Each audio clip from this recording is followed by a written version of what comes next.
കോട്ടയം അതിരമ്പുഴയിൽ സർക്കാർ ഭൂമി കയ്യേറി കോൺഗ്രസ് പ്രവർത്തകർ. CPIM പ്രതിഷേധത്തെ തുടർന്ന് റവന്യൂ വകുപ്പ് ഇടപെട്ട് കയ്യേറ്റം ഒഴിപ്പിച്ചു. പൊതുമരാമത്ത് വകുപ്പിന്റെ സ്ഥലമാണ് കട്ടയും സിമന്റും ഉപയോഗിച്ച് കെട്ടിയെടുക്കാൻ ശ്രമിച്ചത്. അതിരമ്പുഴ വില്ലേജ് ഓഫീസിന് എതിർവശത്തെ സർക്കാർ വക സ്ഥലമാണ് കോൺഗ്രസിന്റെ നേതൃത്വത്തിൽ കയ്യേറിയത്. സ്ഥലത്ത് മതിൽ കെട്ടിത്തിരിച്ച് ഗാന്ധി ചിത്രവും കൊടിമരവും സ്ഥാപിച്ചു. അനധികൃത കയ്യേറ്റം CPIMന്റെ നേതൃത്വത്തിൽ എതിർക്കുകയായിരുന്നു.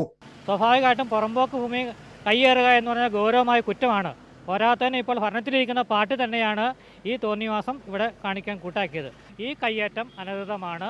ഗവൺമെന്റിന്റെ തണലിൽ നടക്കുന്ന ഒരു പ്രവൃത്തി ആയതുകൊണ്ട് ഇതിനെ ശക്തമായി അപലപിക്കേണ്ടത് ആവശ്യമാണ്. പഞ്ചായത്ത് ഭരണസമിതിയുടെ മൗനാനുവാദത്തോടെയായിരുന്നു കയ്യേറ്റം. സ്ഥലം MLA നാട്ടകം സുരേഷ് ഉൾപ്പെടെ സ്ഥലത്തെത്തി കയ്യേറ്റക്കാർക്ക് അനുകൂല നിലപാടാണ് സ്വീകരിച്ചത്. പ്രതിഷേധം ശക്തമായതോടെ കോൺഗ്രസ് പ്രവർത്തകർ പിന്മാറുകയായിരുന്നു.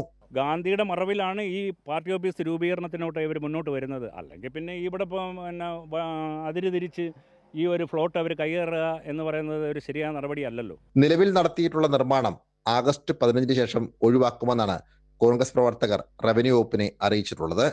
തീരുമാനം നടപ്പായില്ലെങ്കിൽ പ്രതിഷേധം ശക്തമാക്കുമെന്ന് CPM വ്യക്തമാക്കി.